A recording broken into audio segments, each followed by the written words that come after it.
السلام عليكم ورحمة الله تعالى وبركاته كلنتي وعنا wanaagsan daawadayaal meel kasta joogtaan iyo walba aad noo daawanaysan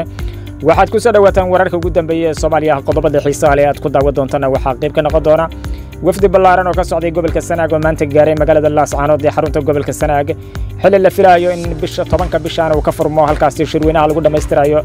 maamul goboleedka Soomaaliyeed ee SSC Khaatumo kaas oo ay garwadaan ka tahay dawladda federaalka Soomaaliya wararka ugu dambeeyay siyaasadda gobolka Sanaag sidoo kale xiisadda ka taagan ayaan daawadayaal halkan kugu soo gudbin doonaa sidoo kale waxaad ku maqli doontaan wararka ugu dambeeyay halka degmada Muqdisho gobolka Hiiraan halkaas oo ay ku hareeraysan yihiin ciidamada xoogga dalka Soomaaliyeed iyadoo la filayo in goordhow laga wareego kooxda al-shabaab oo maalintii shalay dalkaasi la wareegtay wararka ugu dambeeyay ee degmada Muqdisho ayaa daawadayaal halkan kugu soo gudbin doonaa sidoo kale waxaad maqli doontaan ciidamada maamul goboleedka Jubbaland howlgalla ka dhan maleeshiyaadka kooxda al-shabaab ka sameeyay deegaanaha hoostaga gobolka Jubbada Hoose iyadoo halkaasi la soo warinayay in lagu dilay maleeshiyaad fara badan oo ka tirsanana ururka al-shabaab qodobadaasi iyo waxaan ku soo korraaya daawadayaal ku maqli doontaan intaan barnaamijka wada ku jiro soo saarista tibinta wanaga daarab shaqsan u diyaar garooba daawadayaal qodobadaas oo intaasi ka faahfaahsan waa tahay daawadayaal aan ku bilownay magaalada Laascaanood ee xarunta gobolka Sanaag waxa maanta gaaray wafdi ballaaran oo ka socday gobolka Sanaag isla markaana saga kala yimid dhammaan beelaha deegaanka gobolka Sanaag kuwaas oo doonayaan qayb ka noqdaan isla markaana wax ka dhistaan shirweynaha la filayo in 10 bishan uu ka furmo magaalada Laascaanood ee xarunta gobolka Sool shirkaas oo ay garwadaan ka tahay wasaaradda arrimaha gudaha ee xukuumadda federaalka Soomaaliya waxa la filayaa in 10 bishan halkaas uu ka furmo isla markaana lagu dhameystiro dawlad gobolka SSC Khaatumo oo ka mid noqon doona maamulada ku soo biiri doona dawladda federaalka Soomaaliya isla markaana waxa uu qayb ka noqon doona maamul goboleedyada ka jira dalka maamulka SSC Khaatumo ayaa iminka waxa uu ku kooban yahay gobolka Sool iyo sidoo kale qayb ka mid ah gobolka Cayn hasaate iminka waxa la doonayaa in la balaariyo oo gobolka Sanaag lagu soo daro oo beelihii ugu waaweynaa ee gobolka Sanaag degaya maanta ergeedu waxay soo gaareen magaalada Laascaanood iyadoo si weyn loogu soo dhaweeyay halkaasi dadweyne aad u fara badan ayaa markaasi tubnaa wadooyinka kala duwan ee magaalada Laascaanood kuwaas oo ruuxayay calanka Jamhuuriyadda Federaalka Soomaaliya isla markaana waxa wajiyada laga dheehanaya farxadda iyo sidoo kale rareynta ay ku faraxsan yihiin in markaasi ay soo gaaraan walaalahooda gobolka Sanaag ayagoo markaasi aad ugu soo dhaweynaya in ay qayb ka noqdaan oo ay wax la yeeshaan maamul goboleedka cusub ee laga yegleelayo gobolada Sool Sanaag iyo Cayn isla markaana lagu magac daray SSC Khaatumo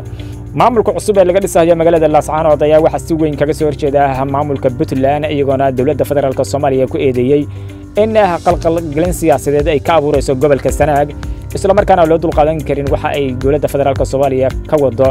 gobolka Sanaag dawladda federaalka Soomaaliya ayaa kol hore ciidamada xaram cad ka dejisay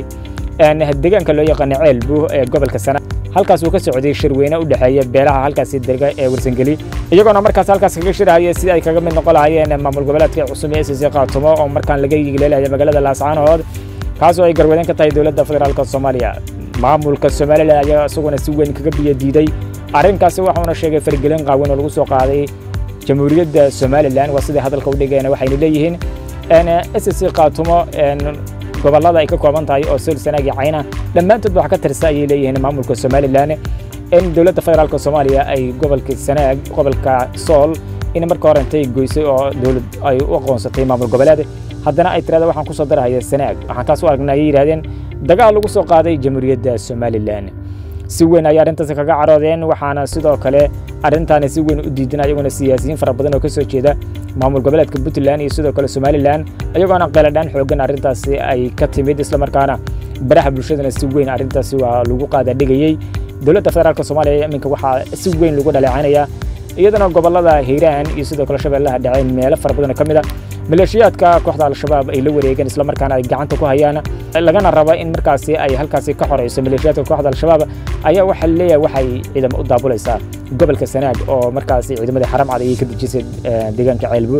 taas oo lagu tilmaamay runtii wax aad iyo aad looga wanaagsan yahay isla markaana ciidamada halkaas loo daabulayo in loo wiciyo in markaasi loo wiciyo iyadana loo sheegay in arrintaas ay ka wanaagsanaan lahayd in ciidamada halkaasi loo daabulay loo wareejiyo gobolka Hiiraan si ay u xoreeyaan degmada Muqdisho wararkaas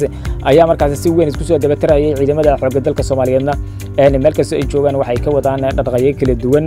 oo markaas ay ku doonayaan dib u xoreynta dalka iyadoo markaas wararku ay intaas ugu darayaan in dawladda federaalka Soomaaliya iminka ay dib haween weyn ku sameeyay doonto dib u xoreynta dalka isla markaana ay si weyn ay u qorsheysay hawlgalka ka dhanka maleeshiyaadka kooxda al-shabaab oo markaan la doonayay in wajigii hore ee lagu yaqaanay waji ahayn looga weecdo isla markaana si weyn markaan waxa gacan uga geysanaya dawladda Turkiga oo markaasi dhinaca cirka iyo dhulka intaba la wareegi doonto hawlgalka ka dhanka maleeshiyaadka kooxda al-shabaab oo la filayo in toddobaadyada iyo bilaha soo socda la qaado ayadana la sheegay in markaasi hawlgalladaasi si weyn ay markaasi kaga bilaaban doonaan gobolada Shabeellada Dhexe Hiiraan iyo sidoo kale gobolka Shabeellaha Hoose iyo goobo kale oo markaasi maleeshiyaadka kooxda al-shabaab ay ku sugan yihiin waatay daawadayaal markaana haddaynu eegno degmada Moqokori ee gobolka Hiiraan agageeda waxaa si weyn kaga socda dhaqdhaqaaqyo xooggan ay wadaan ciidamada xoogga dalka Soomaaliyeed oo kaashanaya dadka deegaanka waxayna wadaan dhaqdhaqaaqyadii ugu dambeeyay ay doonayaan inay kaga xoreeyaan maleeshiyaadka kooxda al-shabaab oo shalay la wareegay degmada Moqokori oo runtii budliga u ahayd halganka laga xoreeyay maleeshiyaadka kooxda al-shabaab oo muddo 6 bilood ka badan ay markaasi ay fadhiyeen ay fariisimo ku lahaayeen ciidamada xoogga dalka Soomaaliyeed oo markaasi iyo dadka deegaanka asiyeeshe maleeshiyaadka kooxda al-shabaab ayaa subaxnimada hore ee shalay waxa ay weerar xooggan ku qaadeen fariisimo ay dadka deegaanka ku lahaayeen deegaanka degmada Moqokori ee gobolka Hiiraan ayagona dagaal xooggan oo saacado fara badan qaatay oo halkaasi faraha la iskaga gubtay kadib ay u suurta gashay in maleeshiyaadku ay la wareegaan degmada Moqokori taas oo runtii si weyn bulshada Soomaaliyeed ay u hadalhayaan dadka qaarkood ayaa ka naxay arintaasi oo waxay ku tilmaameen nasiib darro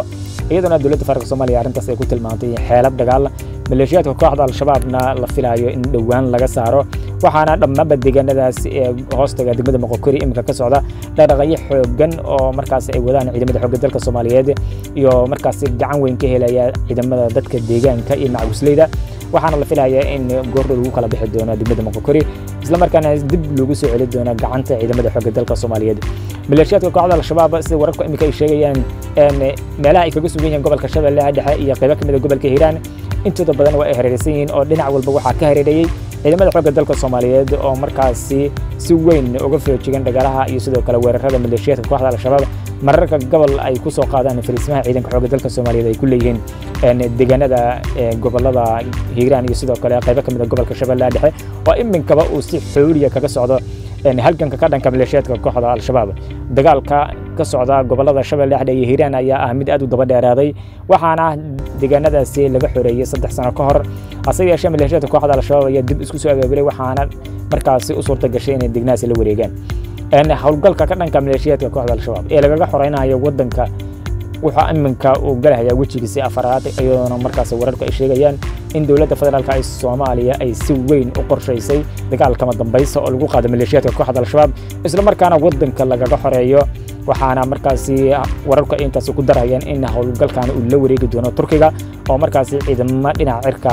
iyo diyaaradaba intaba ku caawiyay dawladda federaalka Soomaaliya waxaana markaasi wararku ay sheegayaan in Turkiga haduu si toos ah hawlgalka ula wareego maleeshiyaadka al-shabaab muddo wax ka yar 2 bilood ama hal bilba lagu soo afjari doono isla markaana laga xoreey doono deegaanada iyo sidoo kale tuulooyinka ay ka sugan yihiin gobolada dalka waxaana arintaas si weyn rajo wanaagsan kaga muujiyay shacabka Soomaaliyeed si weyn ay u soo dhaweeyeen hase yeeshee waxa qaarkood marka gobol si weyn ay ugu niyadjabsan yihiin isballaarinta maleeshiyaadka kooxda al-shabaab marka gobol ay isku ballaarinayaan qaybo kamid ah gobolka Shabeellaha Dhexe iyo sidoo kale degmada Moqokori ugu dambeysay oo ay la wareegeen waatay daawadayaal bal markaan ugu dambeyntii haddii aan eegno ciidamada maamul goboleedka Jubbaland ayaa saacadii la soo dhaafay waxa hawlgal ka dhan maleeshiyaadka kooxda al-shabaab ay ka bilaabeen isla markaana ay si weyn ay uga wadaan deegaano hoos yimaada gobolka Shabeellaha Hoose halkaas oo markaasi maalmihii ugu dambeeyay isku urursanayeen maleeshiyaadka argagixisada waxaana halkaasi runtii looga laayay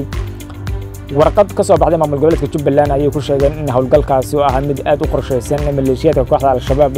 looga laayay horjoogayaal fara badan iyo sidoo kale maleeshiyaad fara badan oo runtii ka barbar dagaalamayay waxaana halkaasi lagu dilisay la sheegayo tiradii ugu badnayd ee maleeshiyaad ee halkaasi isku soo urursaday hawlgalkan ka dhanka maleeshiyaadka kooxda al-shabaab oo markaas ay wadaan ciidamada maamul goboleedka Jubbaland iyo dadka deegaanka ayay waxay warqad qoraal ah ka soo baxday Jubbaland waxay ku sheegeen in ciidankaasi inta hawlgalka ku guda jireen ay gacan ka heleen dadka degan deegaanka Cabdalla Biroole iyo sidoo kale tuulooyinka u dhow waxayna maamulkaasi uu sheegay in dadkaasi si weyn ay u caawiyeen ciidamada darwishta maamul goboleedka Jubbaland oo hawlgal ka dhan maleeshiyaadka kooxda al-shabaab ka wada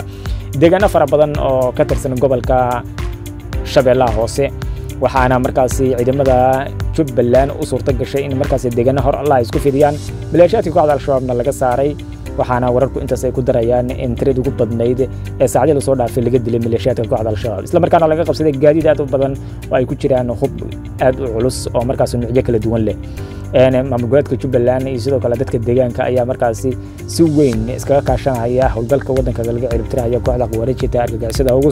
ayadana dagaalkuna runtii oo aad u ballaarday oo gobolka Hiiraan iyo Shabeellaha Hoose sidoo kale ka socda walow ay deegaano fara badan imika gacanta ku hayaan haddana howlgalladu waa ay socdaan oo dhinac walba way ka hareeraysan yihiin maleeshiyaadka marka la fiiriyo toddobaadka la soo dhaafana waxaa laga dilay maleeshiyaadka ugu badnaa iyo tiradii ugu badnayd marka fiirisid dhinaca duqaynta iyo sidoo kale dhinaca kale